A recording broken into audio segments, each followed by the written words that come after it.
जय हिंद। स्वागत है आपका स्टडी लवर्स फैमिली में। और इस वीडियो में हम आर्ट एंड कल्चर के महत्वपूर्ण एमसीक्यू डिस्कस करने वाले हैं जो प्रीवियस ईयर की भर्ती परीक्षाओं में पूछे गए हैं या आने वाली भर्ती परीक्षाओं में आने की प्रबल संभावनाएं हैं। तो ज़्यादा टाइम ना लेते हुए शुरू करते हैं। पहला प्रश्न देख सकते हैं स्क्रीन पर। पहला प्रश्न है हमारे पास, भारतीय संस्कृति पोर्टल के संदर्भ में निम्नलिखित में से कौन सा कथन सही है। इसे आईआईटी रुड़की की टीम द्वारा विकसित किया गया है। यह सरकार का पहला अधिकृत पोर्टल है जहां संस्कृति मंत्रालय के विभिन्न संगठनों के ज्ञान एवं सांस्कृतिक संसाधनों को सार्वजनिक डोमेन में एक प्लेटफॉर्म के रूप में उपलब्ध कराया गया है। तो इस क्वेश्चन का जो सही आंसर है, ये सही आंसर है केवल दो। अधिकृत पोर्टल है जहां संस्कृति मंत्रालय के विभिन्न संगठनों के ज्ञान एवं सांस्कृतिक संसाधनों को सार्वजनिक डोमेन में एक प्लेटफॉर्म में उपलब्ध कराया गया है। तो यह सरकार का पहला अधिकृत पोर्टल है। ये बात तो सही है। इसे आईआईटी रुड़की ने नहीं बनाया था, बल्कि इसे आईआईटी बॉम्बे द्वारा विकसित किया गया है। तो आईआईटी बॉम्बे द्वारा इसे विकसित किया गया है, ये ध्यान रख सकते हैं। अगला प्रश्न देखते हैं। भारतीय संस्कृति की प्रमुख विशेषताओं के संदर्भ में विचार कीजिए। तो ये विशेषताएं दी गई हैं: प्राचीनता, निरंतरता, अनेकता में एकता और राष्ट्रीयता। अब आगे ऑप्शन है कि इनमें से कौन से विकल्प सत्य हैं। इनमें से कौन से विकल्प सत्य हैं? तो सही आंसर इसका है ऑप्शन नंबर सी, केवल 1, 2 और 3। यानी प्राचीनता है, निरंतरता है, अनेकता में एकता है, राष्ट्रीयता एक तरह से सही विकल्प नहीं है। इनमें से विशेषताएं हैं संस्कृति की।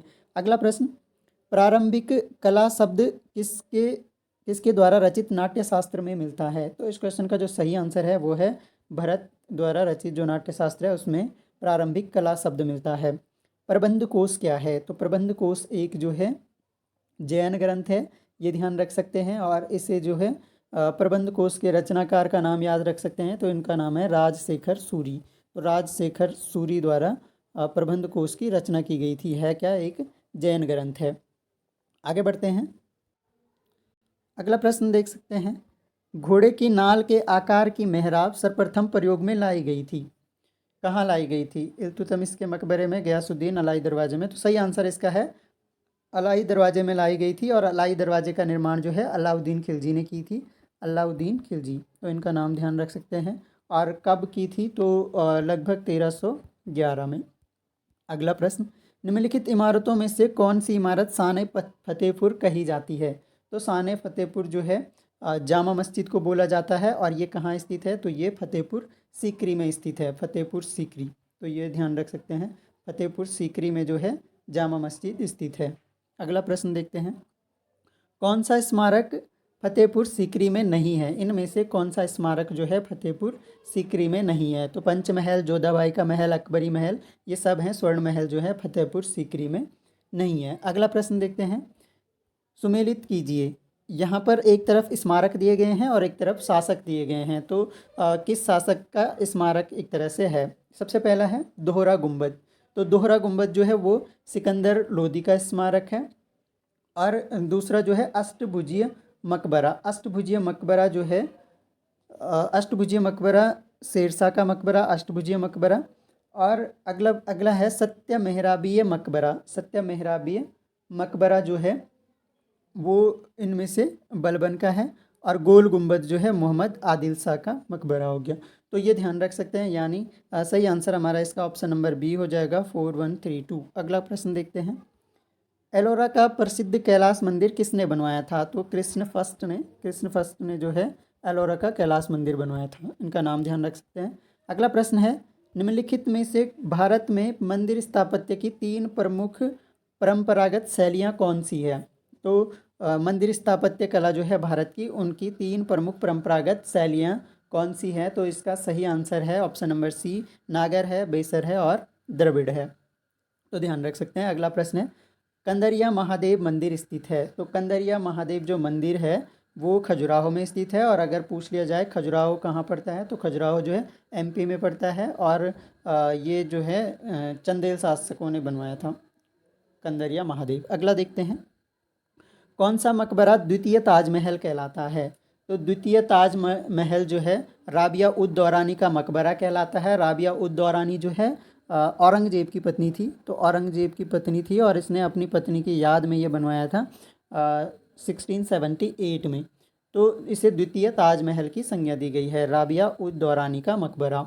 अगला प्रश्न, खजुराहो समूह के प्रसिद्ध स्मारक किस राज्य में स्थित है? तो अभी हमने डिस्कस किया, खजुराहो के जो हैं एमपी में है। अगला प्रश्न, अगला हमारे पास है, सिंधु सभ्यता के किस स्थल से कांसे की नर्तकी की मूर्ति प्राप्त हुई है? तो सही आंसर हो जाएगा मोहनजोदड़ो। अगला प्रश्न, निम्नलिखित में कौन गांधार कला शैली का प्रतिनिधित्व करता है? इनमें से गांधार कला शैली का प्रतिनिधित्व कौन करता है? तो इस क्वेश्चन का जो सही आंसर है वो है बामियान।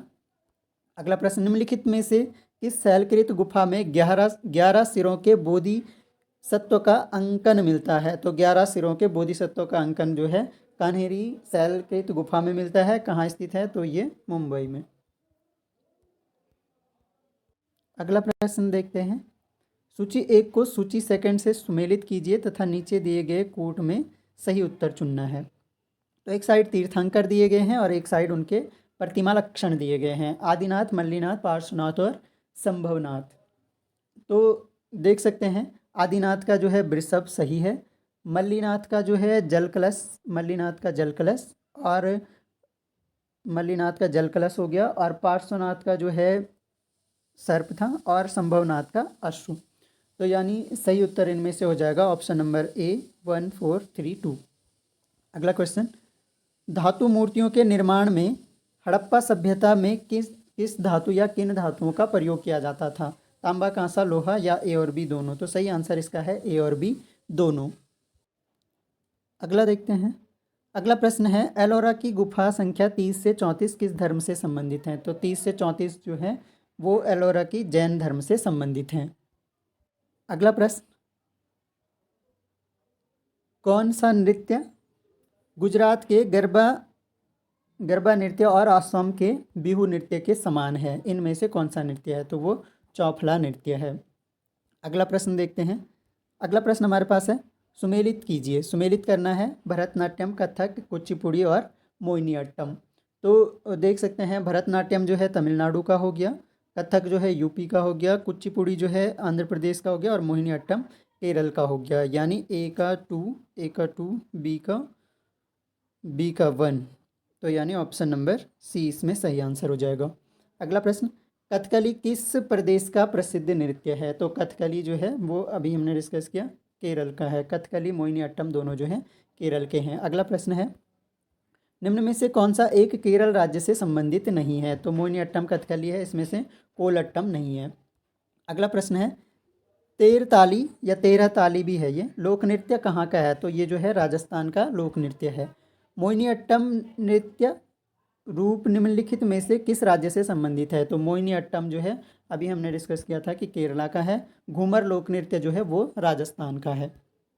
आगे बढ़ते हैं, अगला प्रश्न है हमारे पास, किसने 3 खंडों में संगीत पर बाल प्रकाश नामक पुस्तक लिखी? तो संगीत पर बाल प्रकाश नामक पुस्तक जो है 3 खंडों में किसने लिखी? तो सही आंसर है विष्णु दिगंबर पलुस्कर। अगला प्रश्न है, विष्णु नारायण भारत खंडे किस शैली के मशहूर व्यक्ति थे? तो ये हिंदुस्तानी शास्त्रीय संगीत के मशहूर व्यक्ति हैं। अगला प्रश्न है, भारतीय शास्त्रीय नृत्य को विदेशों में किसने लोकप्रिय बनाया? तो इस क्वेश्चन का जो सही आंसर है वो है उदय शंकर। अगला प्रश्न, भरत मुनि के नाट्य शास्त्र में कितने प्रकार के रागों का वर्णन मिलता है? तो भरत मुनि का जो नाट्य शास्त्र है उसमें 6 प्रकार के रागों का वर्णन मिलता है। तो 6 टाइप याद रख सकते हैं। अगला प्रश्न है, निम्नलिखित में से कौन सा गुप्त शासक बीणा बजाने में प्रवीण था? तो इनमें से जो बीणा बजाने में प्रवीण था वो सही आंसर हो जाएगा ऑप्शन नंबर बी। बीणा बजाने वाला एक तरह से गुप्त शासक जो है समुद्रगुप्त था। अगला प्रश्न, किस वाद्य यंत्र का प्राचीन नाम सारिंदा है? तो सारिंदा जो प्राचीन नाम है वो सारंगी का प्राचीन नाम है, ध्यान रख सकते हैं। आगे बढ़ते हैं, अगला प्रश्न है, जल्लीकट्टू जो है किस राज्य का पारंपरिक खेल है? जल्लीकट्टू जो है लास्ट ईयर बहुत चर्चा में रहा था, बैन भी कर दिया गया था एक बार। तो जल्लीकट्टू किस राज्य का पारंपरिक खेल है? जल्लीकट्टू जो है तमिलनाडु का पारंपरिक खेल है, ध्यान रख सकते हैं। अगला प्रश्न है, वांगला उत्सव किस राज्य में मनाया जाता है? वांगला उत्सव जो है ये करंट अफेयर्स में भी पूछा जा सकता है क्योंकि हर साल ही मनाया जाता है। तो वांगला उत्सव जो है ये मेघालय राज्य का हो गया। अगला प्रश्न, भारत के निम्नलिखित नगरों पर विचार कीजिए। भद्राचलम, चंदेरी, कांचीपुरम और करनाल। अब इनमें से ये बताना है कि इनमें से कौन सा पारंपरिक साड़ी वस्त्र उत्पादन के लिए विख्यात है। तो इनमें से जो है सही आंसर है 2 और 3, यानी चंदेरी और कांचीपुरम जो है पारंपरिक साड़ी या वस्त्र उत्पादन के लिए विख्यात है। कांचीपुरम हो गया और चंदेरी हो गया। तो सही आंसर हो गया ऑप्शन नंबर बी 2 और 3। आगे बढ़ते हैं। अगला प्रश्न है, निम्न में से भारत का कौन सा स्मारक विश्व धरोहर स्थल नहीं है। तो इनमें से कौन सा नहीं है। फतेहपुर सीकरी, अजंता एवं एलोरा, खजुराहो।